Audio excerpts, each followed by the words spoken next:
Okay.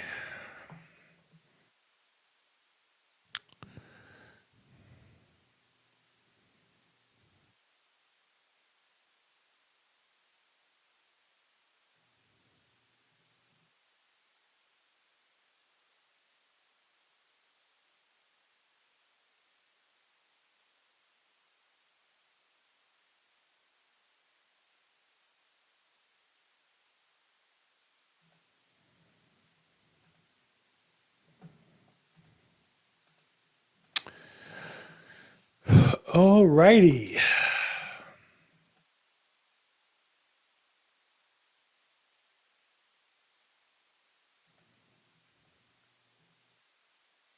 Good afternoon. People piling in. How you guys doing?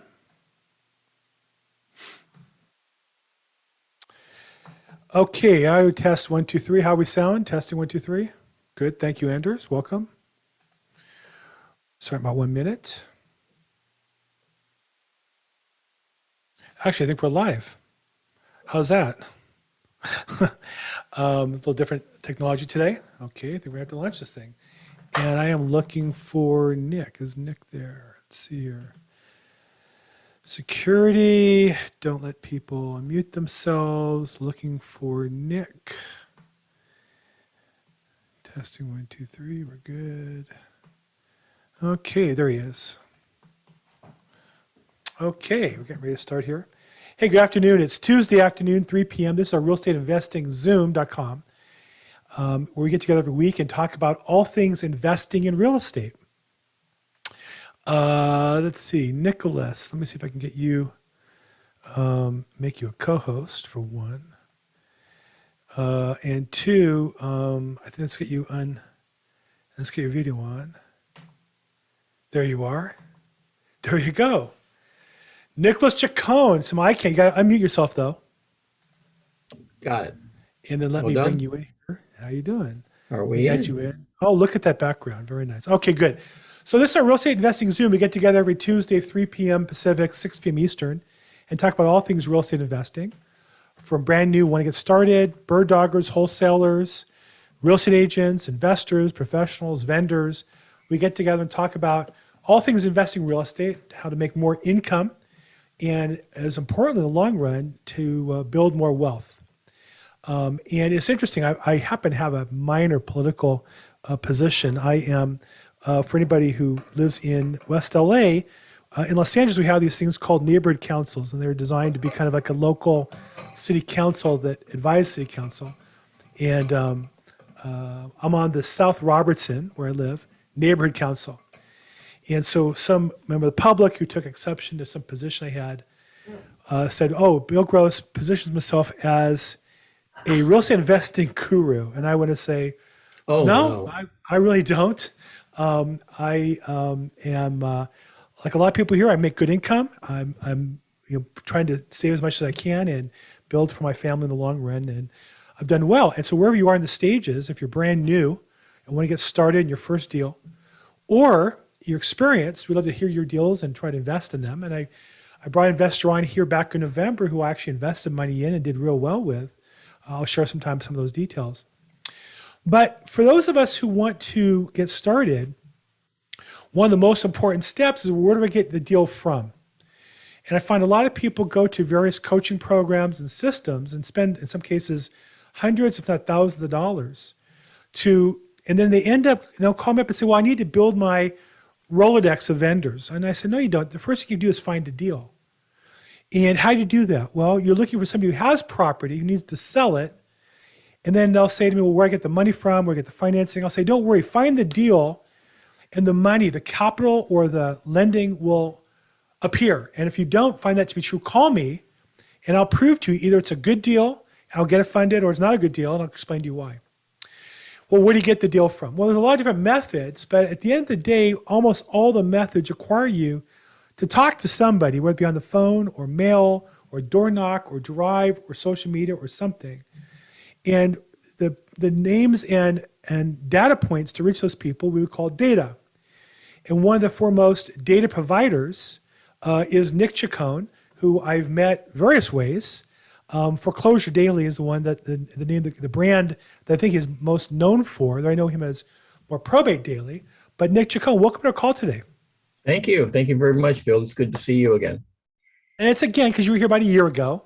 And I also see you in Yep. person at the LAREC event, the LA, formerly Los Angeles Real Estate Investing Club, now the Los Angeles County Association of Real Estate Investors, something like that. And they have a free event Thursday at 6 p.m. I'll give you the details on the end of the show. And I guess I'll see you there probably, Nick, right? 'Cause I usually Yes. see those. Yes, I will be there. So Nick, tell us a little bit, before we get started, though, how long have you been with Foreclosure Daily and how did you get into the real estate data business? Well, yeah, I'm semi-retired. I'm a retired banker.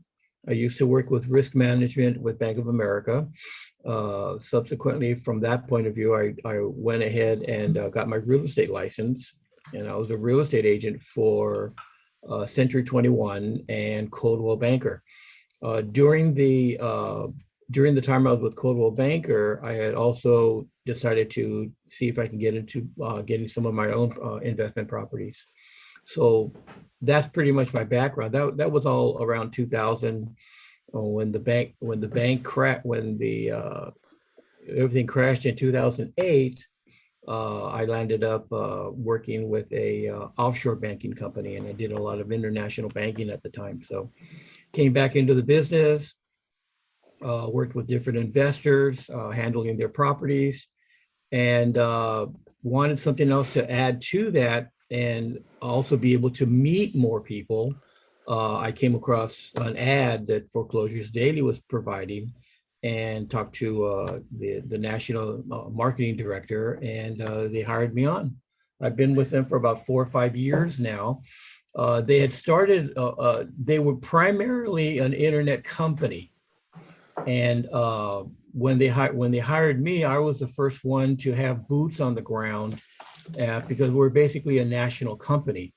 And so they wanted to go with an additional business model of having boots on the ground at different real estate meetings. And so I was the first guy to handle Southern California. And our market was the first market to have, well, actually the second, because we were very active in Florida at the time. So on the West Coast, it was me to handle Southern California, and I've been doing pre-COVID. I was doing up to 12 meetings, 12 different network meetings a month, just talking about the advantages of using Foreclosures Daily as a lead source. So the website is foreclosuresdaily.com. We have multiple pages and websites, but that's the homepage, foreclosuresdaily.com. But really, you guys are a lot more than just foreclosures. So before I go further, and again, I think that in real estate, anybody who's starting off, the first thing you have to do is find somebody with a problem and then figure out how to solve it. That's how we get paid. I was listening to Elon Musk today, and he said that entrepreneurs are people who solve problems and then get paid for part of the results that they create. And so by definition, the data you Denise, have... I need your help. I'm sorry? By definition, No, go ahead. By definition, the data you have really are a list of people with various problems, correct? Well, yeah, we originally started out with foreclosures because that is what the market demanded, or that's what it called for, and so that's why we picked up the name with the foreclosuresdaily.com. But it has evolved into that because we use 4 or 5 different sources to pick up our raw data. It became noticeable that we could obtain products for different types of data for different types of problems. And so we call them niche markets. Okay, so within foreclosures, there are a couple of niche markets. Obviously, there's REOs, there's a notice of default, there is notice of trustee sale, and those are all specialized niches. And so we can depending on the niche market that you want to go into foreclosures, you could pick one niche and just just work that area alone, and you'll be handling that type of a client, and that's what you want to do. You want to work on one niche at a time. Let's talk about three because we have people on the call who are new to Yeah. this area. So let's talk about the sequence of the leads. You mentioned three just in the foreclosure space. Number one, Well, there's even a fourth one. Delinquencies. Well, yeah, we call them mortgage lates or There you go. credit bureau or credit, and we get mortgage lates is a very unique niche that hardly anyone knows about. Most people want to go after the notice of default if they're working foreclosures. Right. I mean, you look across the nation, and most gurus are telling you foreclosures, and it's always notice of default.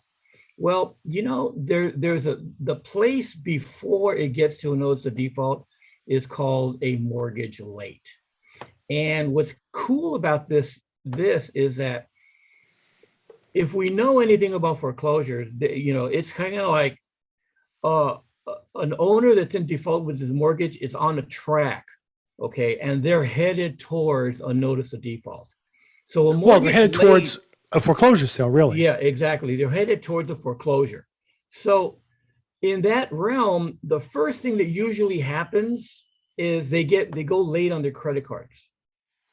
Then they may go late on a bigger asset like a boat or all these delinquencies happen before the house actually goes into a mortgage going late. Okay, so.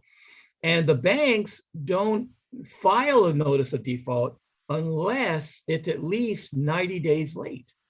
Sometimes some banks, because of their income to debt ratios, won't even do a foreclosure unless it's 6 months late or even a year late. It's at their discretion. Okay, so if someone is late on their mortgage and they haven't filed a notice of default, especially here in California, it's easier to get them back on track or have their property being bought by you as an investor. Okay, it's much easier paperwork wise to handle a client like that rather than them going into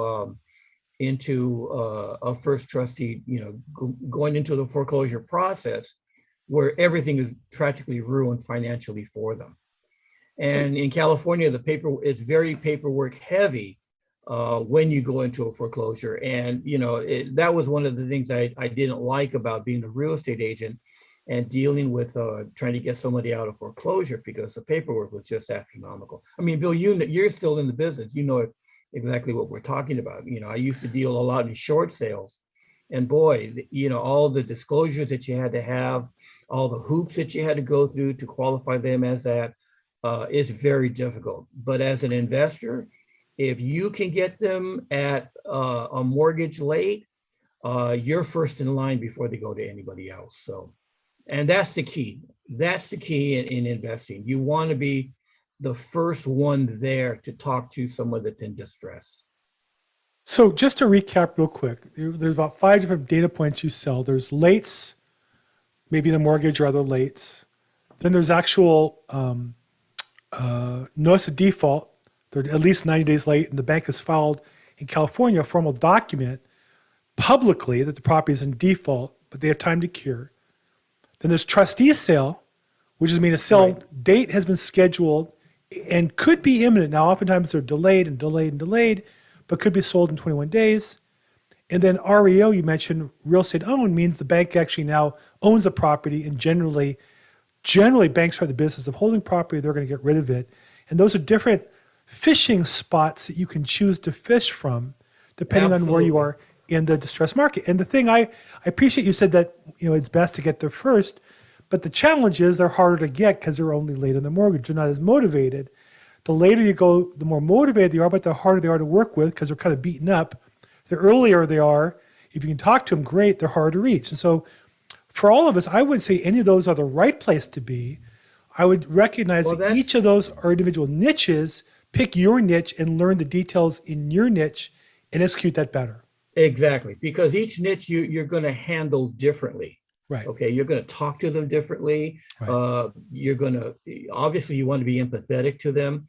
A case in point, we had an investor who used to, for 15 years, all he did was auctions, Right. just auctions. He Right. went to the auctions, and that's where he bought his property. And they bought a lot of property. Right. But recently, with the laws that have changed, auctions are very, very difficult to buy right now. They make it almost impossible for an investor.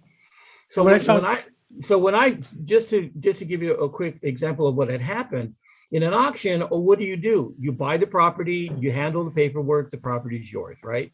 It's real simple. I mean, there's no special language that you need, or empathy that you need, or understanding that you need in handling with a distressed seller.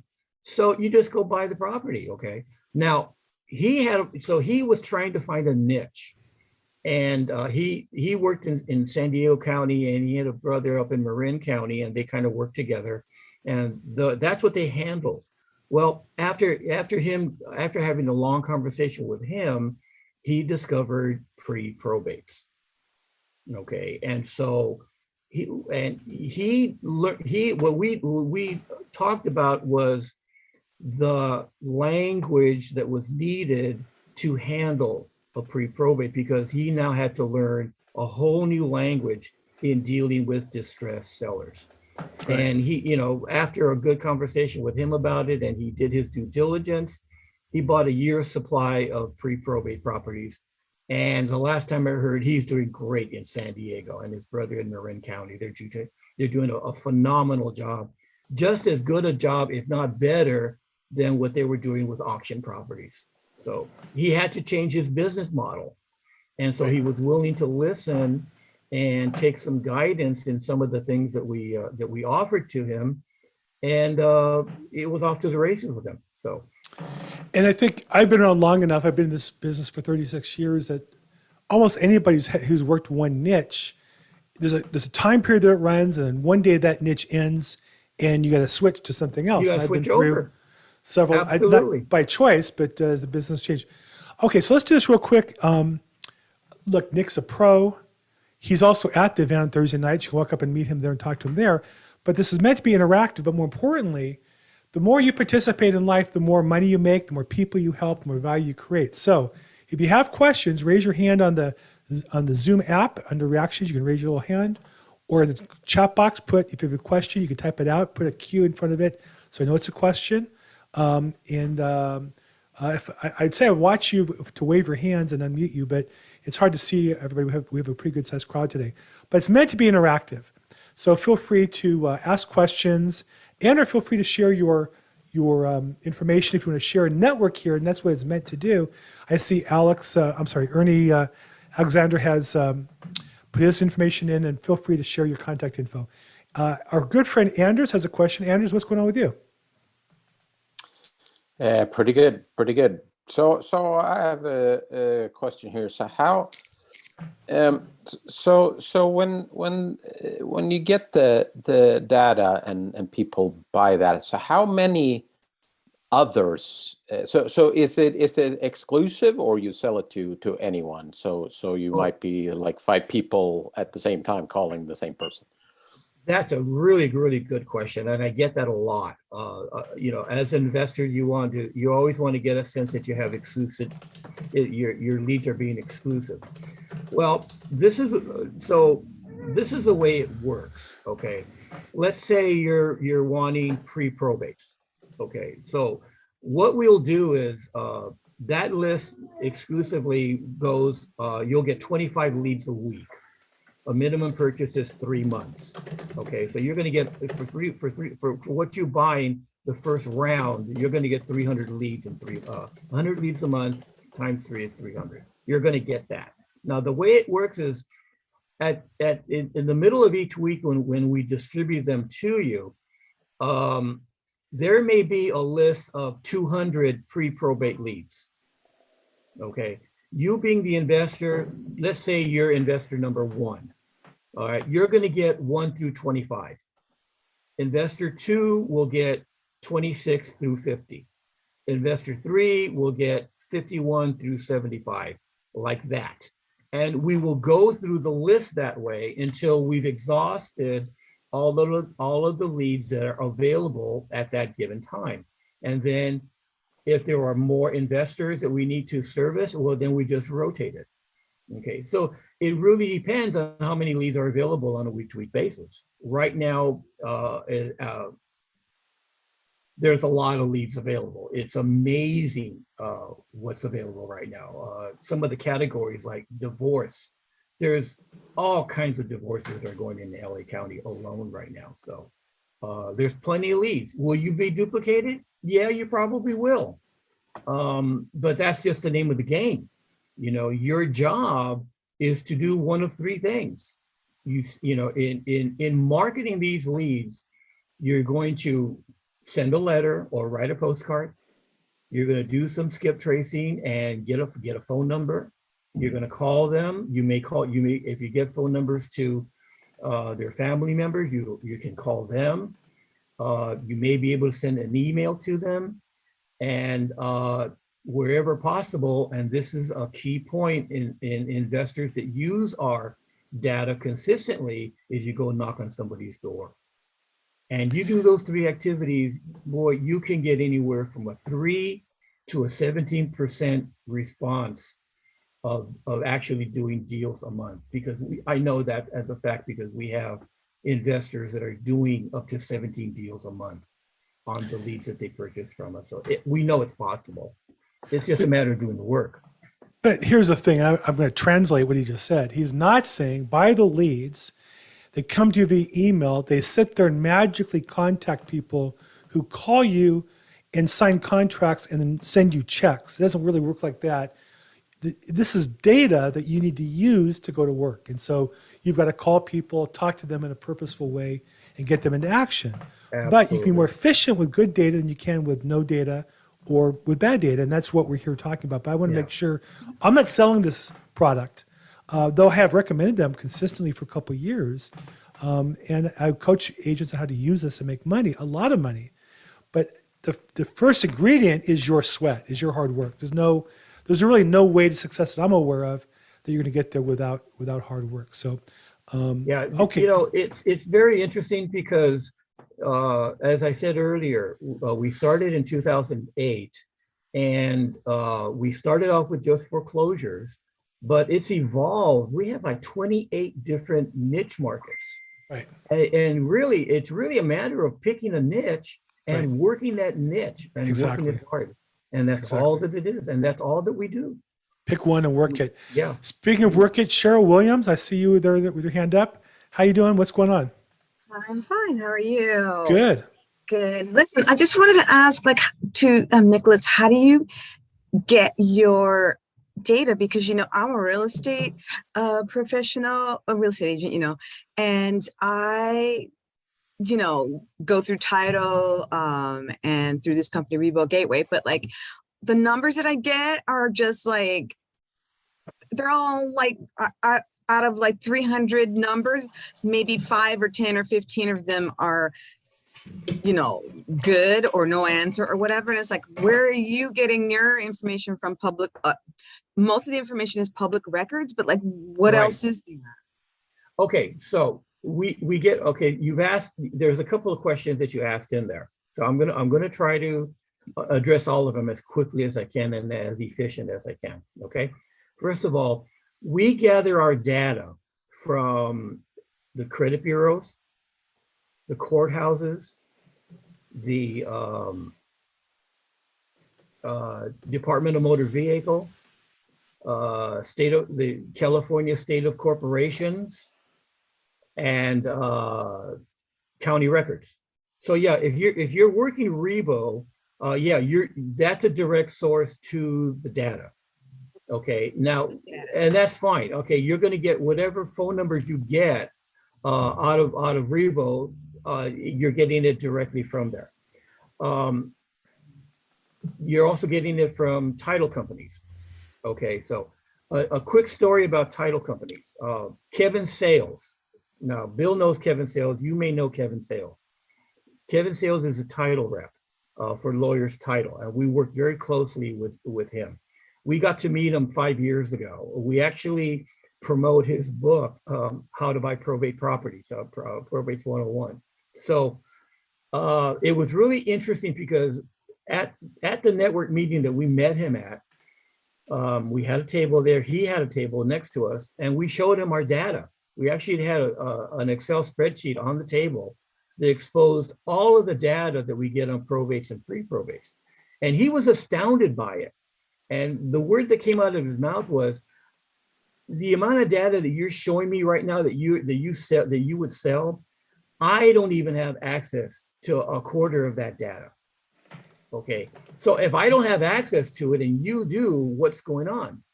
And quite frankly, by law, he can only provide certain data to real estate agents. We can go the extra mile because we sell the data and he doesn't. Now, the thing about phone numbers, unfortunately, the state of California does not allow us to give you phone numbers that come from the county data. It's just a reality of any data that you purchase out of California. That's just what happens. There are other states that don't have a problem with that, but the state of California does. And it's because of the privacy laws. It's because of the do not call registry and that kind of nonsense. Okay, so every investor that successfully uses our data, they are required to use some kind of independent third-party skip tracer. As someone as simple as the white pages. You could literally skip trace with the white pages. It's very economically done, and that's what you need to do. And that's where you get the active cell phones, the active email addresses, the family members and their information. You're going to get it from skip tracers, and we have a number of different skip tracers that we make available. We don't make any money on referrals to skip tracers, but we know that a good skip tracing company is needed in order to make all of the legs of your prospecting work. So did I answer everything? Kind of, yeah. I mean, Yeah, yeah, okay. So this is a common issue when I coach real estate agents on how to make money. And the common answer I get is, whether it be door knocking or phone calling, well, most of the doors nobody answers. That's true. About 1 in 4 answer the door, 3 in 4 don't. When I make phone calls, most don't answer the phone, or most aren't good numbers. Right. First time through a database, maybe 8 in 10 don't answer, aren't good numbers. But here's what I can tell you. The agents who work at this day in, day out, work on the scripts, work on the process, spend 3 hours a day doing something to generate leads. Do 2 things. One, they get better at it when they get somebody on the phone. They talk to enough people a day, usually 35 or 40 a day. And then when you go through the data, you get rid of all the bad numbers. Now you're left with what? Just good numbers, theoretically. So the second pass through, you've now culled out your data and improved it. We had a guy, I host an event in Diamond Bar once a month. We did it last Friday. We'll do it again May 6th. Free for real estate agents. We call it Agents Helping Agents. We have Carlos Gutierrez, who's an agent, a friend of mine, known him for 5-6 years. He started about 8 years ago, prospects 3 hours a day. Every day he calls expireds, for sale by owners, and circle prospecting. Most of the numbers aren't good, he says, but he does it diligently 3 hours a day. Closed 70 transactions, average commission over $35,000, made about $2.5 million of gross commissions last year. So how did he do that? He buys the same data, a little different company, but the same basic concept. It comes with a dialer. They probably get the data from the same place. But he does it 3 hours a day and has done it now for 8 years. And so what I'll say to you is, none of this works the first week you get it and make a few phone calls. None of this works. All this works if you commit to it and work at it 3 hours a day, build that muscle up, learn what to say and how to say it, clean up your data, and you invest in your data by saving it, scratching out the bad data, making notes of the people you talk to and calling them back every 90 days. That's where the fortunes are made in this business. There is no data you're ever going to buy from Nick or anybody that the week you buy it, you're going to be able to have the business and retire. It just doesn't work that way. Let me give you a coaching tip. okay, about door knocking, because I used to do door knocking as a real estate agent. Mhm. I learned this from a foreclosure coach. Her name is Alexis McGee up in Sacramento. And this is what she taught me. You go to the door and you door knock the primary client that you're wanting to talk to. Okay, if they're not there, you leave a little post-it note. And the post-it note says a real simple statement. It says, "Hey, I came by your house. I'm interested. I wondered if you're interested in selling it. Give me a call." And I leave my phone number, and that's it. Nothing else. Then I go to and then she told me, go to the neighbor on the right, go to the neighbor on the left, and go to the neighbor across the street and ask him, "Hey, have you heard from Mrs. Jones over there? I'm trying to get a hold of her. Do you know how I can contact her?" And you ask the neighbors, because she found out that neighbors know a lot of stuff that goes on with people that are in distress. I one time I did that when I finally went out in the street and I actually did that. The neighbor got the phone. He pulled out his phone from the house. He dialed the neighbor up, who happened to be somewhere else, and he put me on the phone with that guy right away. Yeah. He said, "Hey, Nick's here. He wants to talk to you." It works, but you got to go do it. You know, it's sometimes scary. I will admit that it is a scary situation, but you got to build a muscle, like Bill says, and talk to the neighbors. It's amazing how you can make contact with the neighbors. We have investors that tell us when they door knock, it takes their probability of getting the deal, of contracting that property, up to 90%. Just by door knocking, because nobody else is doing it. Everybody's afraid of door knocking. Everybody's afraid of going and actually talking to somebody. So they feel very fortunate that they happen to go and knock on the door, and they got an 85 to 90% chance that they're going to get the deal. And that's what you want. Part of it is just the numbers. You know, again, as a real estate coach, when I had agents who door knock and or phone call, you have to track your numbers of contacts per hour. Absolutely. And I would have agents who go to distressed houses only, but by the time you drive there, park your car, get out, knock on the door, only in 1 or 4 are home. Go to the next one. You could target 40 homes a day, but you only meet 10 people. Versus if you, like Nick said, and we recommend 5 houses around it on each side. So 12, 10. You park your car, hit 10 other houses, go somewhere else. You get to less distressed properties, but you can talk to more people per hour. Instead of just getting to 10 a day, you'll talk to 25 or 30 a day. And it's important the number of people you talk to. So what I would say all this is, you got to track your numbers and work to constantly improve your conversion strategies and the quality of your conversations. But there's no magic data. It's really about you talking to people in a purposeful way, moving forward and doing enough of those conversations to get somewhere. Yeah, I think we have magic data, and I'm gonna be real straight with you, because I've worked with other data companies before.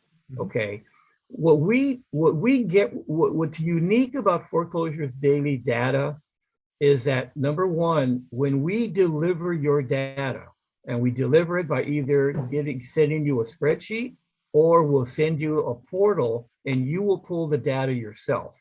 Okay, but the key point about the data is that we guarantee that it is the freshest available data at the time we pull it. It's the most accurate and freshest data.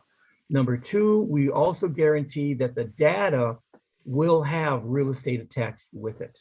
There's a lot of data out there there's a lot of probate properties or inheritance properties that don't have any real estate attached to it. Yeah. Okay, we will make sure that we guarantee that. Okay, so those are two things that we stand on. I know that one of the most successful data sources that people do is they overlay several types of data with your service, right? So they'll get distressed homeowners, but they'll overlay that in particular with absentee owners. Absentee owners seems to be one of the most effective for investors. Is that your experience? Yes. Well, the point that you mentioned right now is I consider it for a master, a very experienced investor or real estate agent. I call it debt stacking. If you get 3 or 4 different distress lists, let's say it's a credit bureau late, it's a tax lien, a divorce, and a foreclosure, and you meld all of those 4 data together, you'll find that you'll have a investor come up 3 or 4 times with 3 or 4 different distress situations.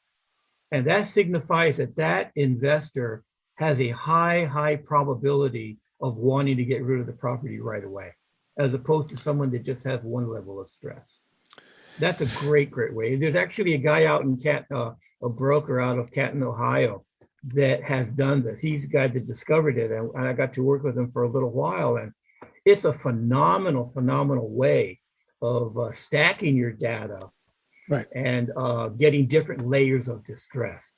And we can do that for you. I mean, we can get you 3 or 4 different data streams, right. and then you can just meld them together and discover that out of let's say if it's 4 layers and you got 100 of each, you got over 400 leads.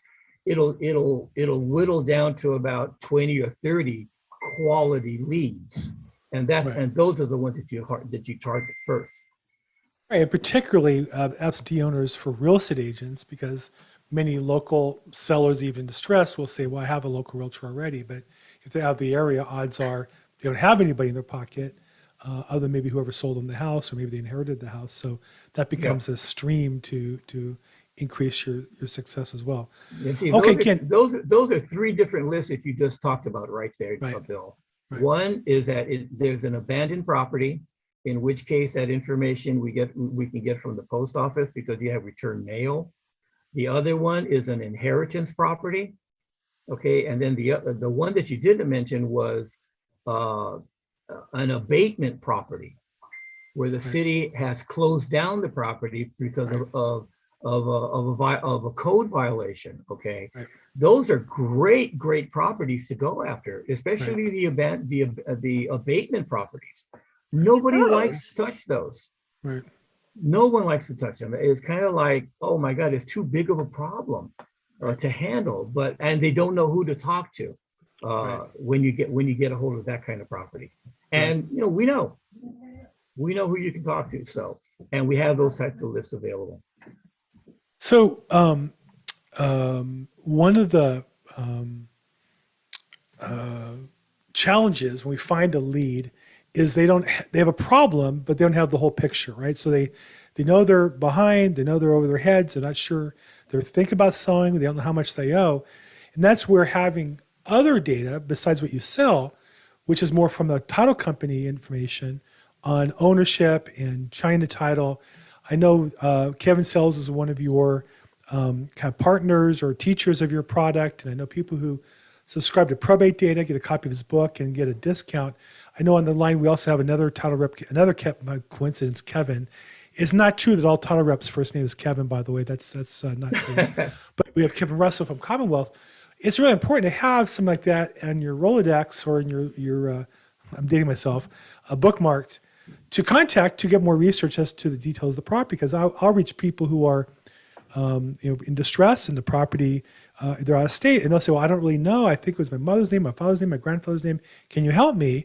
And that's where having a title representative can help convert that as well. So Kevin Russell's on this call. Feel free to reach out to him. Kevin Sales is really one of my key vendors and partners in my business. He's with Lawyers Title. Feel free to reach out to him or contact me and I'll put you together with him. Or if you subscribe with Nick's service, he'll hook you up with a free book and you'll get a chance to meet him that way. Ask for a signed copy though, if you're smart. Got a question from Avram Gordon. He says, can you recommend a good skip tracing company? Now, there's really 2 different types. There's individual skip tracing, and then there's like a whole database you might take and do skip tracing. Are you and your customers make you aware of good resources you want to share with us, Nick? Yeah, in fact, I can send you a document, not a document, but a Word document that'll give you about 4 or 5 different skip tracing companies. Okay. Just shoot me an email, nick@foreclosuresdaily.com, request the list, and I'll be more than happy to shoot that off to you. I can also send you the list of the 28 different types of distress leads that we have available. Okay, so I'll send you those too. And there's no charge to us. We don't make any money if you use these companies. We don't get any kind of referral. We just know that these are good resources for you. Great. So I'm going to reach out to you for myself because I like to get those resources on the skip tracing. I just made a note to myself to email you afterwards. Hope you remember me. It's Nick, N-I-C-K. N-I-C-K.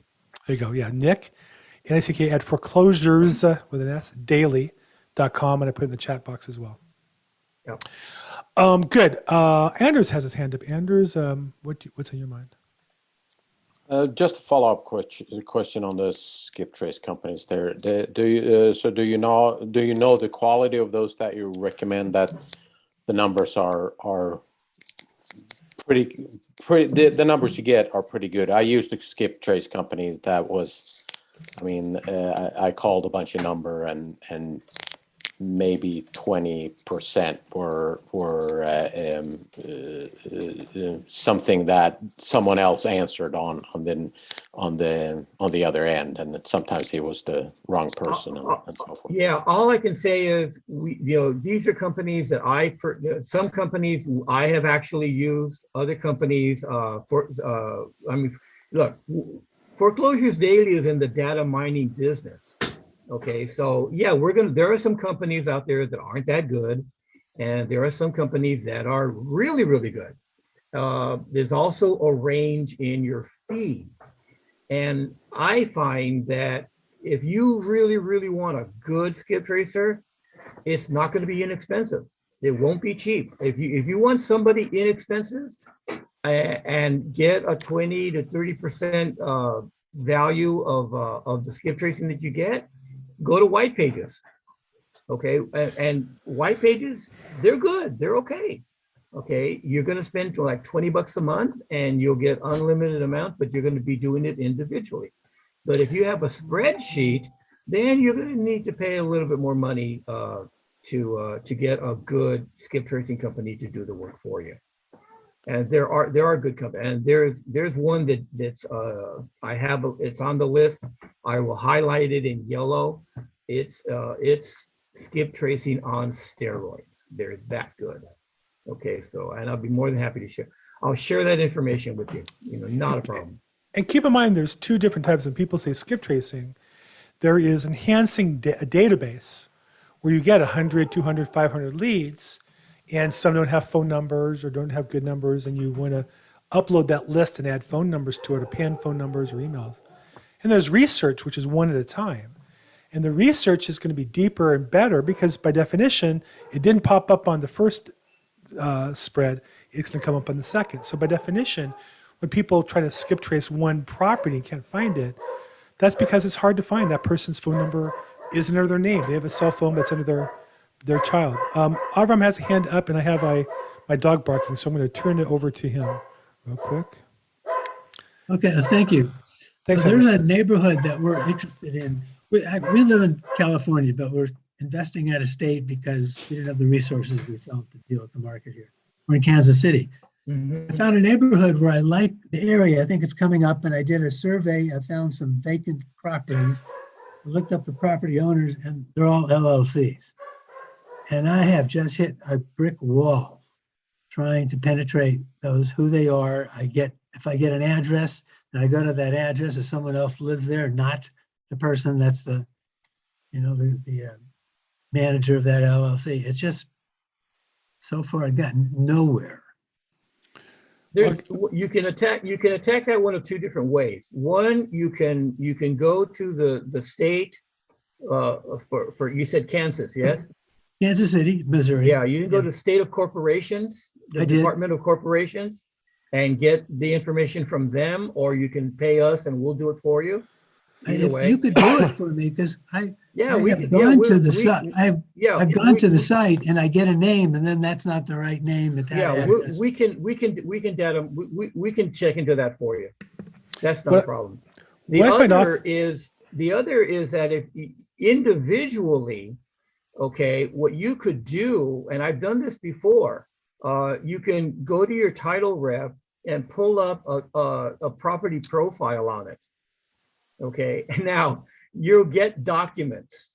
All right, now you may be able to get the corporate documents to sign the deed, and whoever is responsible for signing that deed will be on there with their mailing information. So you'll get to know what their mail address is, and then you can do a little bit additional skip tracing once you get the information from a property profile. Yeah, the property profile usually That's another way of doing it. we'll have where the tax bill's being sent, so you get a mailing address that way. You can reverse that. Right. Oftentimes LLCs want to hide behind that, but another one, since you're in Kansas not acting as a realtor but an investor, is go to the MLS, because most of the time somebody represented them in buying that property. In our realist search, which is the first American title public record information that's attached to the realtor package we get as realtors, it will have on the MLS. So you look at the public record of tax information, it will say that property was listed, who was listed by, who the listing agent was, and who the buyer's agent was. And so you might go in the MLS and pull up the buyer's agent information, and they would be a person that you could contact, and they'd represent that party on your offer. So you could say, hey, I see you sold, Joe Smith LLC a property 2 years ago. We're interested in buying it. You consider a cash offer on it.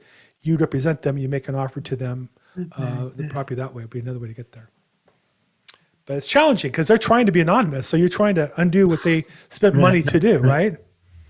So it is challenging. Yeah, there's always a way to find out. It's just a matter of doing a little bit of, you got to do a little bit of research for it. And, when I was with Bank of America, that's all I used to do in risk management, was to go out and find people. And there are a lot of tools out there that are available that you can find people. Right. It's just something that when you work in distress, especially with beat up properties where they don't want to take possession anymore, or an LLC ran out of money and they can't do anything with their property. These are the people that are hurting, and these are the people that are hiding. I agree. Yeah, they're the ones and those are the properties that you want to buy. Yeah. Because you can get some really, really good deals on them. I mean, we're talking keys for cash. We're talking 20%, 20% on the dollar. You can get them that low. People are saying all over California that that's not possible. It is possible, but it takes a lot of due diligence to get that nugget out, and you can do it. Yeah, people do it every day. Thanks, Abraham. Okay, any last questions? Feel free to either raise your hand using the Zoom thing or put it in the chat box. We got a great question from Gabrielle. I get asked this a lot. So Nick, I know like me, you go to the labor event every month, and you've been around people who start from scratch to get into the business. And so Gabrielle asked, how would you suggest starting in real estate investing? I'm 22 years old with an interest in multifamily unit buy and holds. Okay. It's a great question. It actually gives me an opportunity to offer you something that you're going to need down the line. Okay. It's my version of a CRM. Okay. It's something that I actually did a course with one of my real estate coaches. Now there's a key right there. You need a real estate coach. Okay. You need a mentor if you're starting out. I've had 5 or 6 different mentors in my real estate career. All right. I speak very, very highly of getting a mentor. Yeah. Okay. So that's number one. So let me tell you about this. You need time management skills. Okay. And you need to know how to manage your data so that you're on the right track of reaching your goals. And I don't care whether you want to buy 1 property a month or 17 properties a month. You have to have a step-by-step management tool available to you to manage them. And I call it the rule of 56. Every month, there are 56 things that you can do to ensure that you write 4 deals a month. You make 4 offers a month. That's the goal. Okay. So I'll tell you what they are. And if you're interested, I will send you more details on it. Just ask me in an email that you're interested in the Rule of 56, and I will send it to you. I paid $1,500 to take this course, and you're going to get the information for free. Okay, you're going to get it for free, but you gotta ask. Okay, so 25 letters. You send out 25 letters or postcards a week. Okay, 25 phone calls or door knocks a week. 25 phone calls or door knocks a week. Attend 2 real estate meetings, 2 mixers a week. Okay, and there's a reason for that. The reason is you want to find out who your new team members are. You want to find out who your attorney's going to be. You're going to want to introduce yourself to contractors, real estate agents, mortgage brokers. These are where you meet these people. And so you want to meet them and then see if they're a fit to put on your team, okay?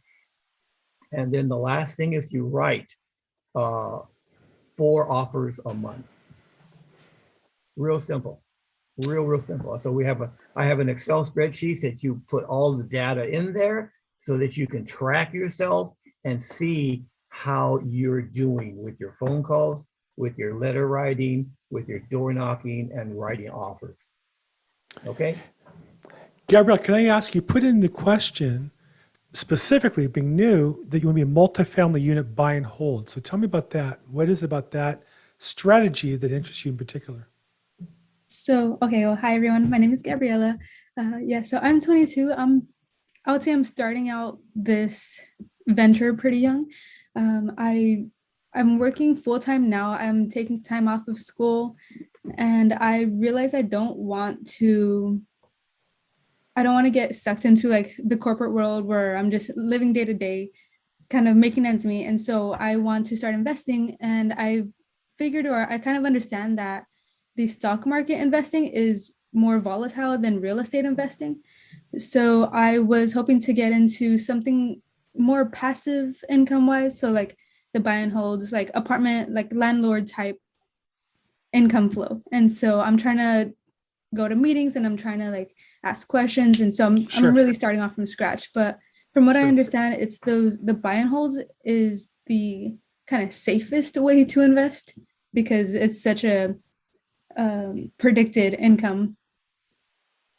So there's a great chart by Robert Kiyosaki, the father of Rich Dad, Poor Dad, that identifies the difference between employees, business owners, managers, business owners, and investors. When people ask about buy and hold, normally a buy and hold is going to look like a way to invest capital. So you make money, you save some of that chunk, and then you buy something with it and hold. So if you have excess money, maybe you inherited money or you've made a lot of money and have extra income, rather than put in the stock market, you can invest in multifamily. And that's what I do, for example. I make money as a real estate broker, and I make extra money more than I live on and take a chunk of that, and I buy multifamily buy and holds. They're in syndication. There's some tax advantages and income advantages. But when new people start out, and usually they need a source of income. So you have to add another piece to that puzzle, which is you have to buy something and then rehab it or add value to it. Then you can hold it, because what happens is you buy something. There's a great interview I heard today on Tom Ferry's website of a young guy about your age when he started, I think. He's now 5 years later. He would buy a property, but he understood where to add value to it. So he'd buy a property, either rehab the units, add solar panels and update the plumbing and electricity to be able to raise the rents. And after doing that, after investing in the down payment, closing costs, and the money to fix the property up, he could refinance, put the money back in his pocket.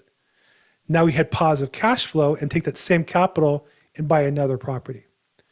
But that's different where you're doing two things. You're investing and you are creating the value, which to me is a business. You buy something, a business, you could buy steel, roll it into a car, make a car, sell it, buy more steel.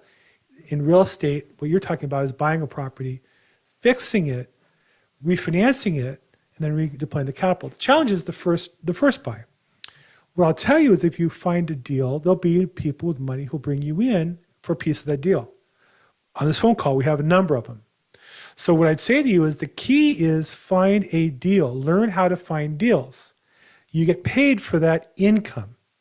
You don't have to do the work. You just have to scout out what has to be done. Whether it be you realize that the property can have an extra unit added to it, or you realize that by fixing the properties up, they can raise the rents and make it worth more money. You have to learn that skill, the skill of finding deals, and you'll get income for that, and you can deploy some of your income into investing into buy and hold. But a buy and hold by definition is only for somebody who has excess cash that they're investing something in, right? Does that help a little bit?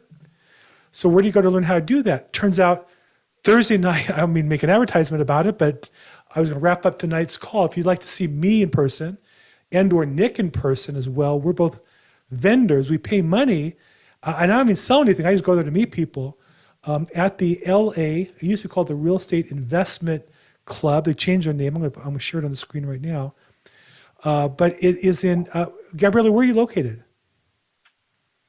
Do you live in LA? Do you live in the Southern California area? Gabriella? She muted herself. Okay. No. Yes. Okay, sorry. It wasn't allowing me to unmute for a second. Okay. I'm based in Compton, California. Perfect. Compton's close to Culver City. So if you go to the LAREIC.com, the details, the location in Culver City, about 20 minutes from your house, there's a vendors expo. And then the particular speaker, this is Thursday night, 2 nights from tonight, 6:30 to 9:30. The vendor expo starts at 6. And Brad Surrock is an expert on cash flow net worth by investing in apartments, multifamily apartments, basically. So this is really, and this is free. The vendor expo is free, and the talk is free, and he's really good. And he has some very high, expensive mastermind groups. You don't have to do those right away, but you can learn some basics. Find somebody who's in his mastermind and work with them. Maybe do some bird dog and find a property for them, bring it to them, and you can meet them there for free. So again, I like free when you start out, especially. It's very important to preserve your cash because you can't go broke or else you're out of business. Right, So I recommend anybody who's interested in that. That's LAREIC.com. That's this Thursday night, April 14th at 6 p.m. if you're interested in seeing that.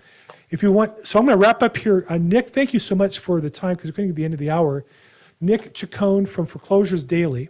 If you want more information, he also offered for you free a list of different data types.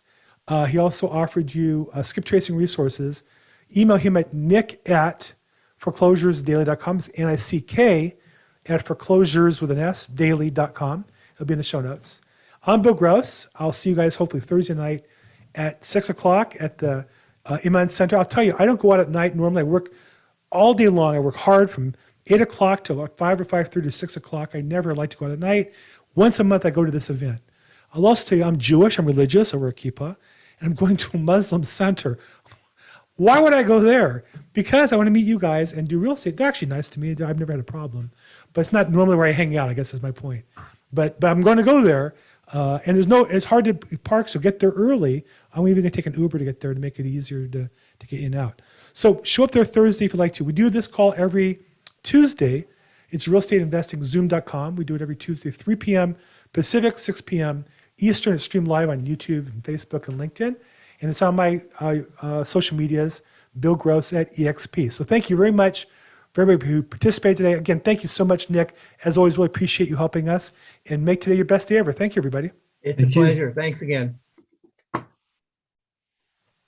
Okay, and how do I end this? Push the button. No, this one's different. I'm not sure how to end it. We'll see here. I'm going to give it